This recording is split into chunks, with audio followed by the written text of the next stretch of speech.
Oi, olá, aqui quem fala é o Kleber Amaral, seja muito bem-vindo mais uma vez aqui no canal Reino Espiritual Inabalável. Pessoal, hoje nós vamos falar sobre um assunto que por milênios foi entendido de forma equivocada. E não por falta de fé, mas por falta de acesso ao mundo antigo, à linguagem simbólica do texto e ao contexto bíblico histórico em que Gênesis nasceu. Durante século, a Bíblia foi lida com os olhos modernos, fora do seu tempo, fora da sua linguagem e fora da sua mentalidade do mundo em que ela foi escrita. E quando isso acontece, meus queridos, o texto deixa de revelar, passa a confundir. Então hoje nós vamos ajustar essa lente. Antes de ler o texto da queda, é fundamental entender uma coisa: Gênesis não é um livro moderno, ela nasceu no mundo antigo, dentro de uma linguagem simbólica, funcional e profundamente ligada à consciência humana. Ele não foi escrito para responder perguntas científicas ou biológicas, mas para explicar estado, condição e posição do homem diante de Deus. Quando esse texto é lido como narrativa literal isolada, ele perde o sentido, mas quando é lido como linguagem de vida, morte, separação e acesso, toda a escritura começa a se alinhar. Antes da gente continuar, eu quero mostrar 3 vídeos curtos, ambos explicando a queda de Gênesis a partir de uma leitura mais literalista e futurista.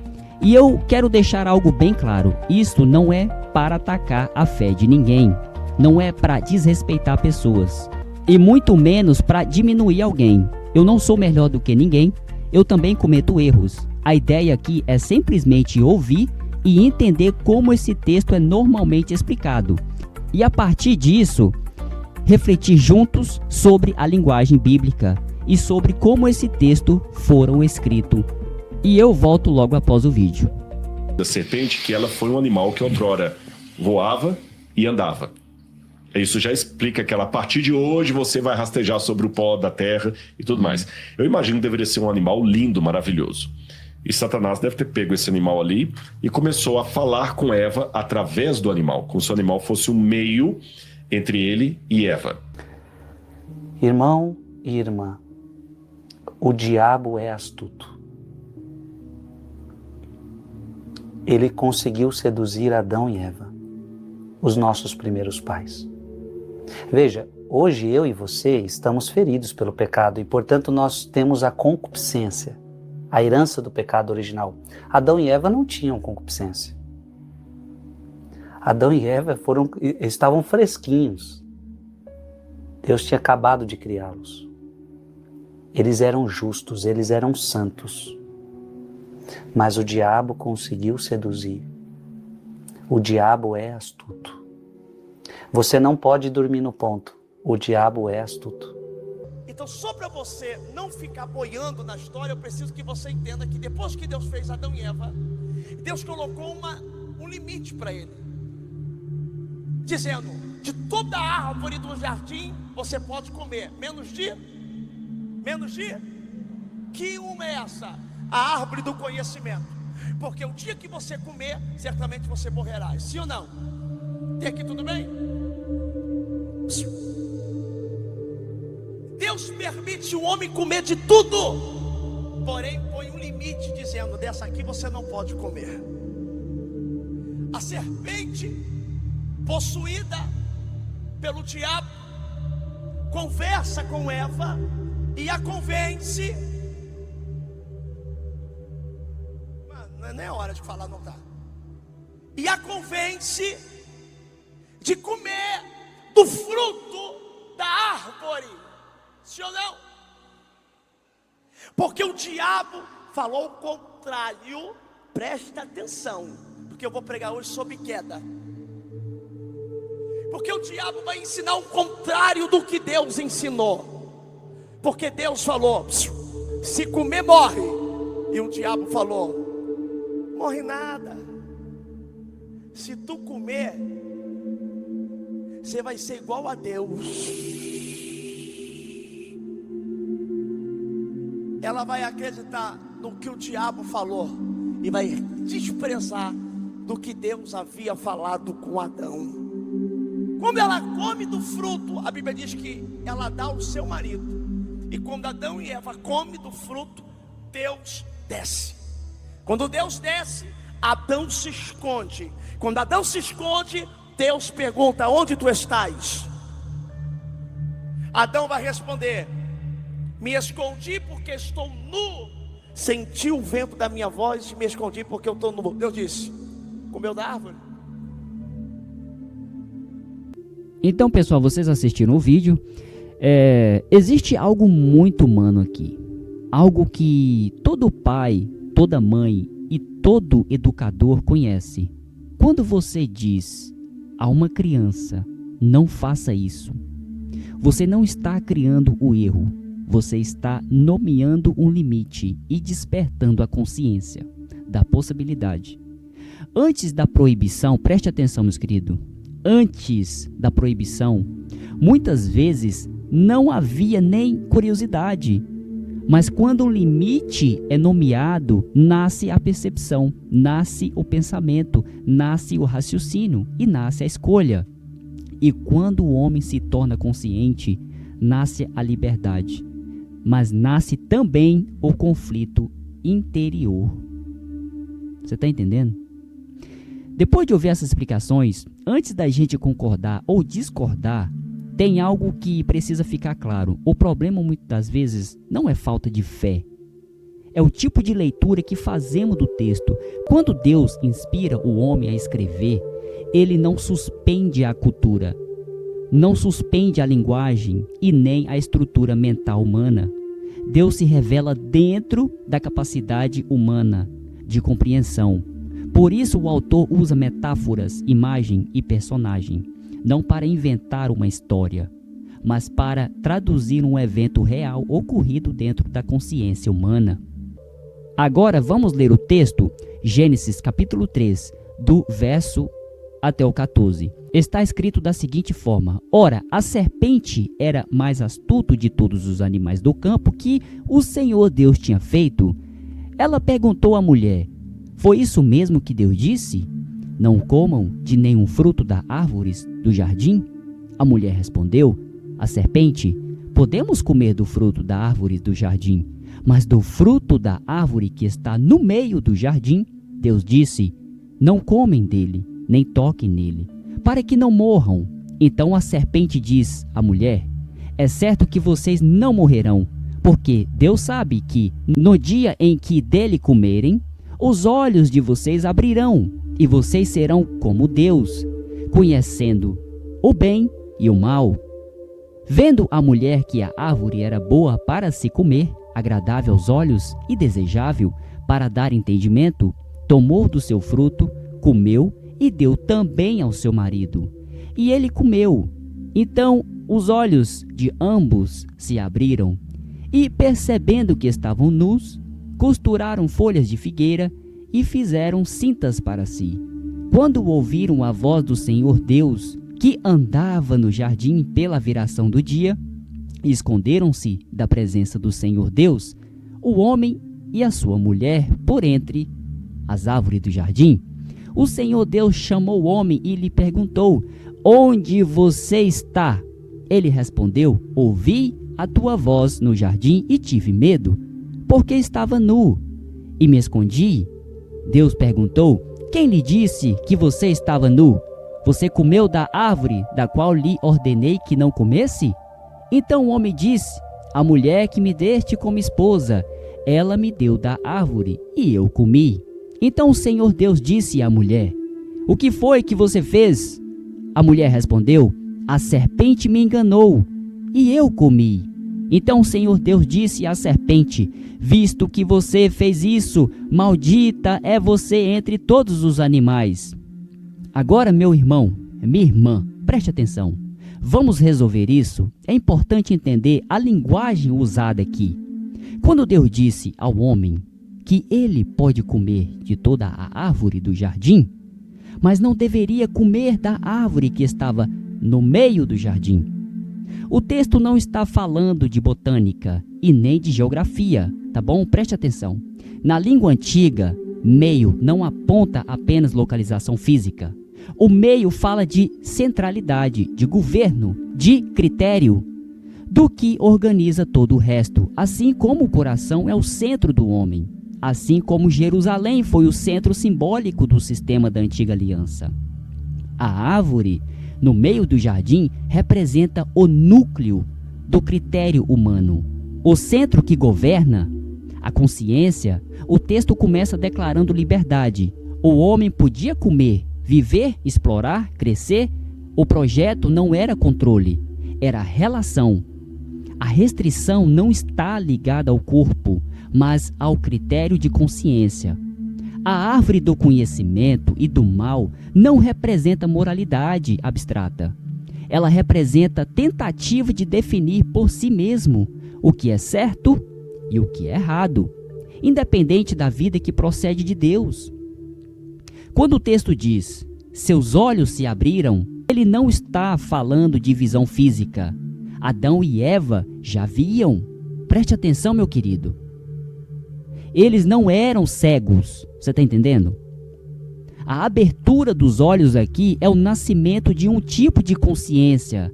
Abrir os olhos significa passar a perceber o mundo por uma nova lente. Uma lente onde surgem a noção de bem e mal como tribunal eterno. Nasce comparação entre culpa, aparece medo, instala-se acusação e o resultado imediato não é poder espiritual. Eles não passam a voar. Eles não se tornam deuses literais. Eles se escondem, porque quando a consciência muda, a relação muda. Antes havia presença, depois a fuga. Antes havia descanso, depois a tentativa de justificar. Antes havia comunhão, depois há medo. Foi o tipo de consciência que esse conhecimento gerou.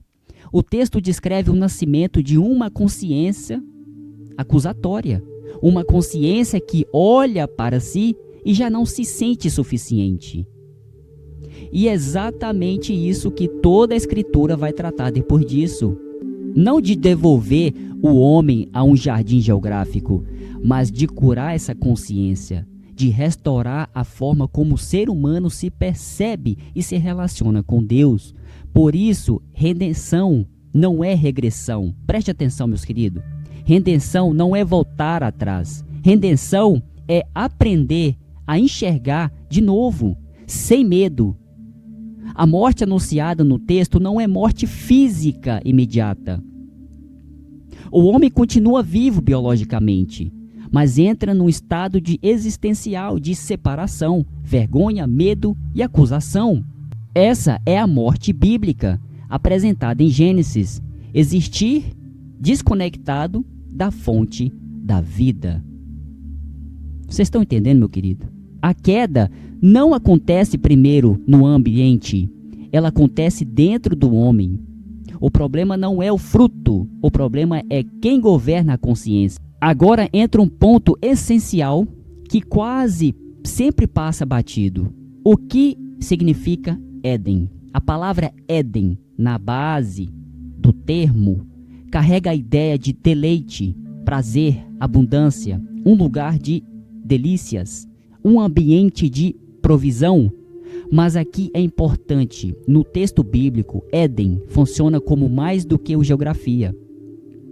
Ele é o nome de um estado de vida onde existe provisão, direção, ordem e acesso. O jardim não é o planeta inteiro.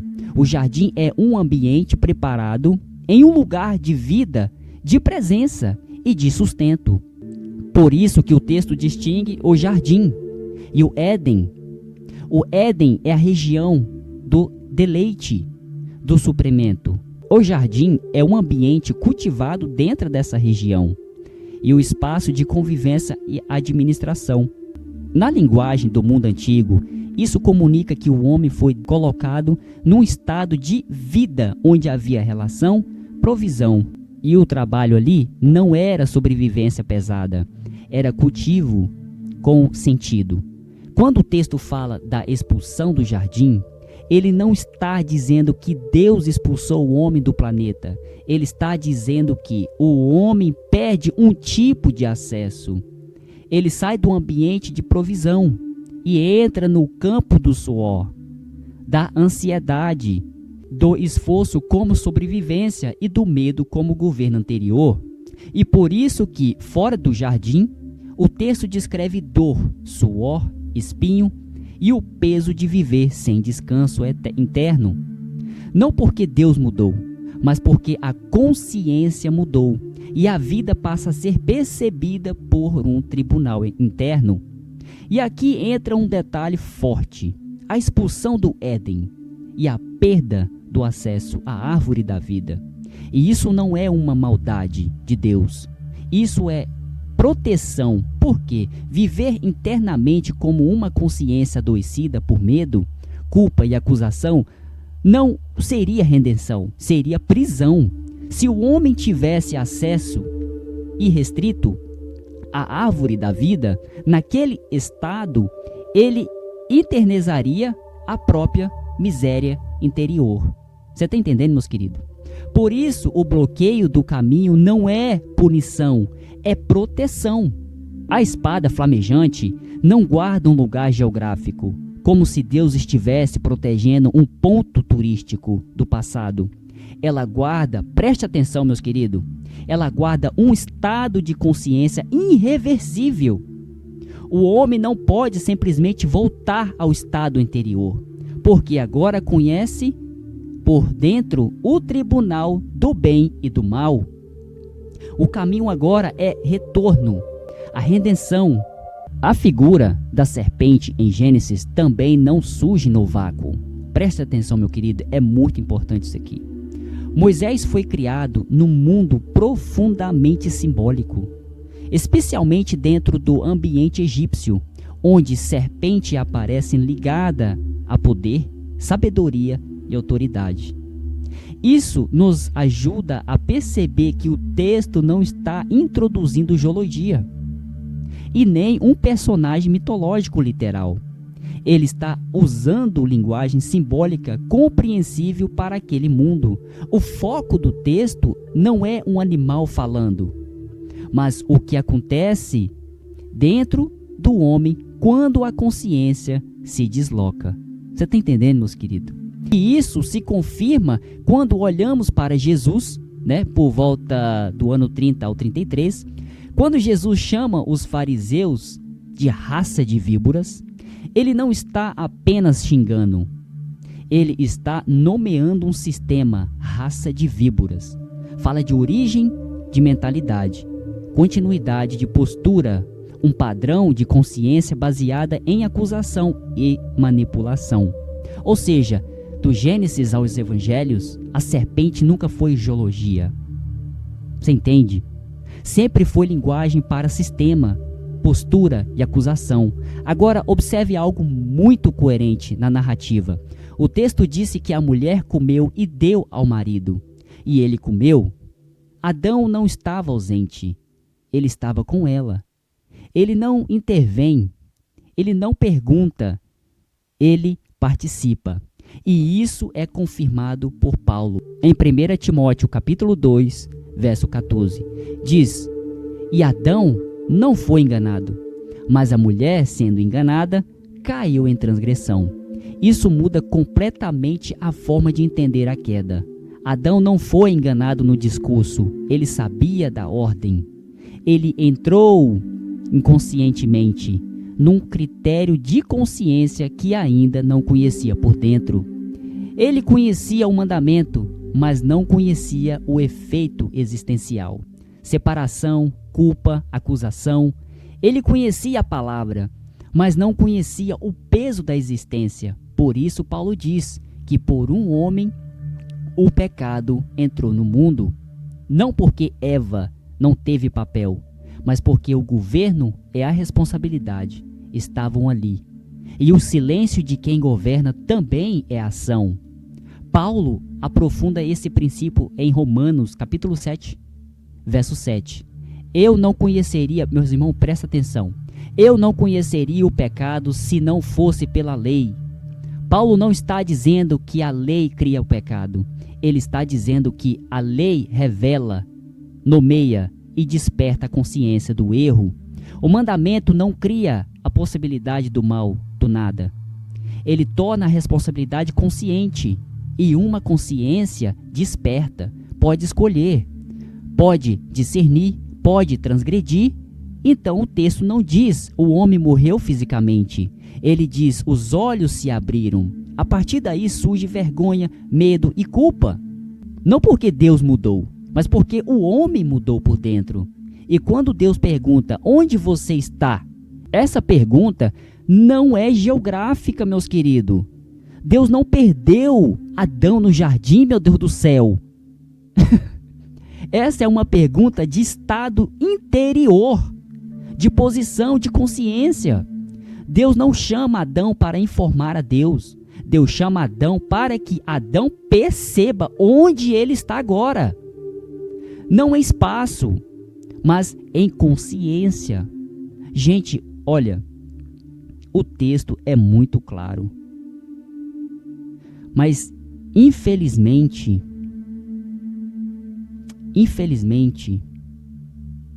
deixa pra lá, eu prefiro nem falar. Deixa pra lá. Vamos seguir aqui pra gente não perder o raciocínio. Mas enfim, e aqui entra um ponto crucial. As vestes de pele, meus queridos, cobrem, mas não curam. Elas lidam com o efeito, não com a raiz. E então vem a espada. Preste atenção. Os querubins, o caminho bloqueado. Isso não é Deus trancando a porta e as escrituras. É a escritura comunicando que não há retorno ao estado anterior. O caminho agora é redenção. Agora, quando o texto diz que o homem se tornou como Deus, preste atenção, meus queridos, conhecendo o bem e o mal, o texto é bem claro. Isso não significa que o homem virou Deus, significa que ele passou a carregar um critério moral interno, um tribunal interno. Deus conhece o bem e o mal por quem ele é, e o homem passa a conhecer porque a consciência foi despertada e dividida, e agora ele se mede, se julga e se condena. A partir daqui, a Bíblia passa a lidar com um problema central: como restaurar o homem da culpa e da acusação. Agora, a gente precisa entender por que nesse cenário entra a lei. A lei, meus queridos, não nasce porque Deus mudou. A lei nasce porque o homem mudou. Deus entrega um fundamento e a humanidade marcada por medo e necessidade de controle transforma o fundamento em sistema. Preste atenção, meu querido. Em Tiago, capítulo 2, verso 10, diz: quem guarda a lei, mas tropeça em um só ponto, torna-se culpado de todos. O resultado não foi descanso, meus queridos. Foi um sistema pesado, onde a consciência não encontrava paz. E Jesus denuncia isso diretamente em Mateus, capítulo 23, verso 4. Atam fardos pesados, difíceis de carregar, e os põe sobre os ombros dos outros, mas eles mesmos nem com o dedo querem movê-los. Meus queridos, João capítulo 8, verso 3 a 11, a mulher surpreendida em adultério, eles não buscam restauração, eles buscam condenação, e buscam condenação para ter do que acusar. Jesus mesmo desmonta o mecanismo da acusação, e quando ele diz em João capítulo 8, verso 7, aquele que dentre vós estiver sem pecado, seja o primeiro que lhe atire uma pedra. Ele estava falando dentro do contexto de transgressão do sistema. Preste atenção. A lei que condena a mulher também condena os acusadores. E ali Jesus revela o coração do problema. Não é Deus tentando matar gente, é o sistema de acusação tentando governar pessoas. Por isso Jesus disse em Mateus capítulo 11, 28, venham a mim todos vocês que estão cansados e sobrecarregados, e eu lhes darei descanso. Esse cansaço não é só físico, é o cansaço de viver sob acusação constante. E aqui é importante lembrar que a promessa vem antes do sistema. Voltando para Gênesis. Gênesis capítulo 15, versos 5 ao 6, mostra Abraão crendo, e isso é lhe imputado como justiça. Antes da lei, Paulo confirma, Romanos capítulo 4, verso 13 ao 16, que a promessa não veio por meio da lei, mas pela justiça da fé. A lei revela transgressão, a promessa revela a fidelidade de Deus. E então, o Novo Testamento coloca o assunto no lugar certo. O problema é a acusação e o poder da acusação estar concentrado no sistema. Meus queridos, preste atenção o que está escrito em Apocalipse capítulo 12, verso 10. Diz: foi expulso o acusador de nossos irmãos, o mesmo os que acusava de dia e de noite diante de Deus. Preste atenção o que Jesus falou. Jesus confirma em João capítulo 5, verso 45. Não pensem que eu vos acusarei diante do Pai. Quem acusa vocês é Moisés, em quem tendes colocado a vossa esperança. Você está entendendo, meus queridos? Aqui Moisés representa a lei, funcionando como tribunal. A Bíblia usa termos funcionais para acusação. No hebraico, preste atenção, no hebraico, Satã significa adversário, opositor, acusador. No grego, diabolos significa aquele que acusa, caluniador. E Paulo deixa o princípio cristalino em 1 Coríntios capítulo 15, verso 56. O aguilhão da morte é o pecado, e a força do pecado é o quê? A lei. Ou seja, a morte tem poder porque existe acusação. Tá entendendo, meus queridos? E a acusação tem força porque existe um sistema que define, julga e condena. Por isso, Hebreus capítulo 2, verso 14, diz que Cristo destruiu aquele que tinha o poder da morte, isso é, o diabo. No grego, o diabolo. Essa destruição é jurídica, não é mitológica. É o fim do poder acusatório, concentrado num sistema. O verídico acontece na cruz, e o encerramento histórico do sistema acontece no ano 70 DC.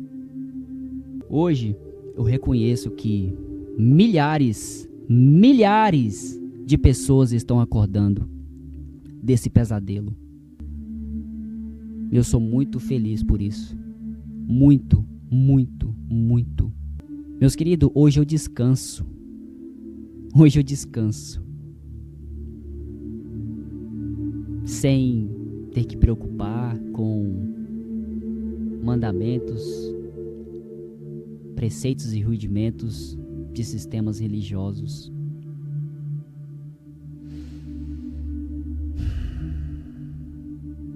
Eu prometi para mim mesmo que eu não ia chorar. Eu prometi para mim mesmo que eu não ia chorar. Eu não vou chorar.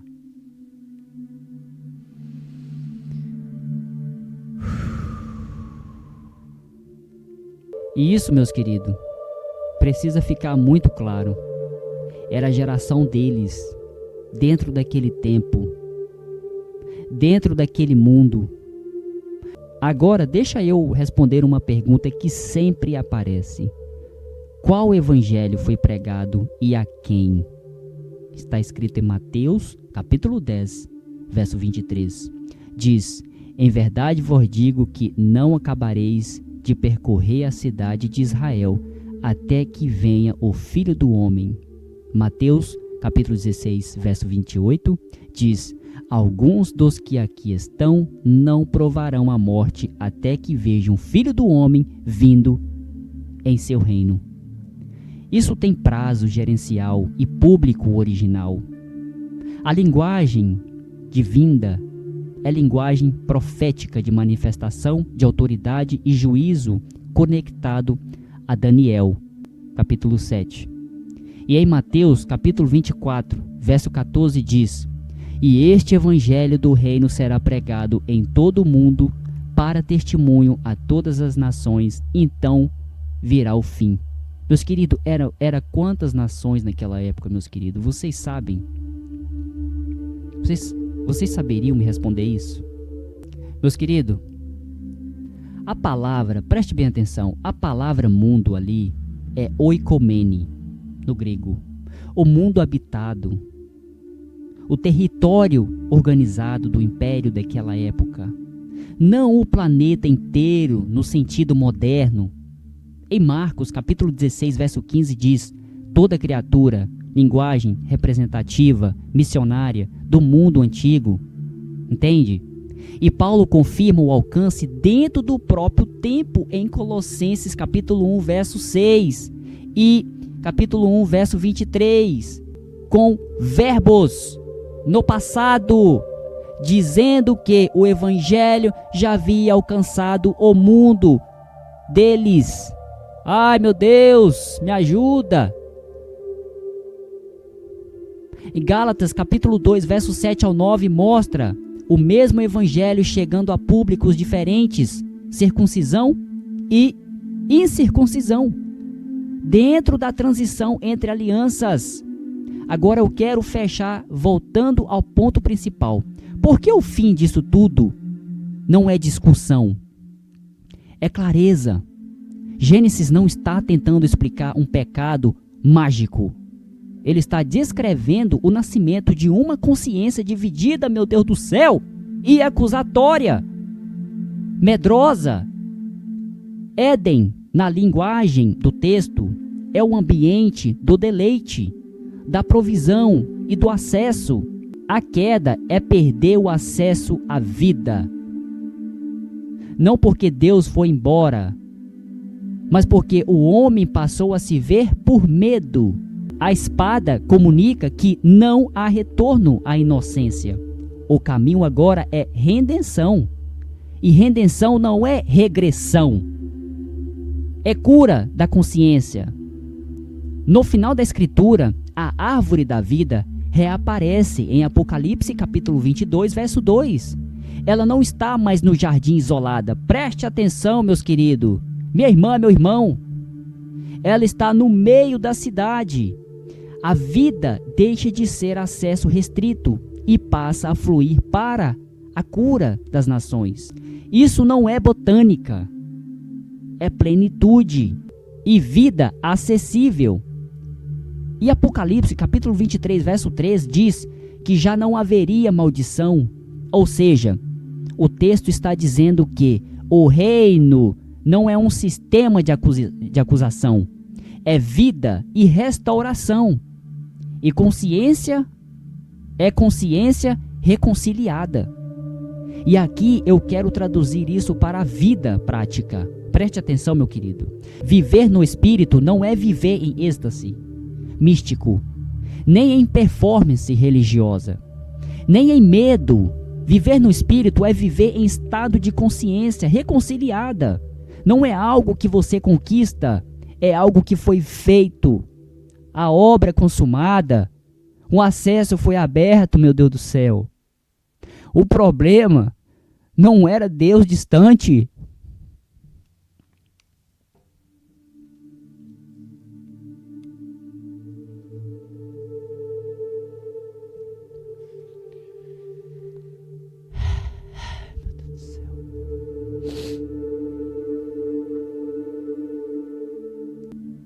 Meus queridos, não é algo conquistado, é algo que foi feito, a obra foi consumada, o acesso foi aberto.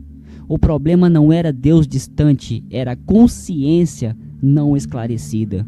Você está entendendo, meus queridos? Por isso, tanta gente ainda vive debaixo de fardos, trocas, sacrifícios, ameaças, como se ainda precisasse convencer Deus. Isso não acontece porque as pessoas são más.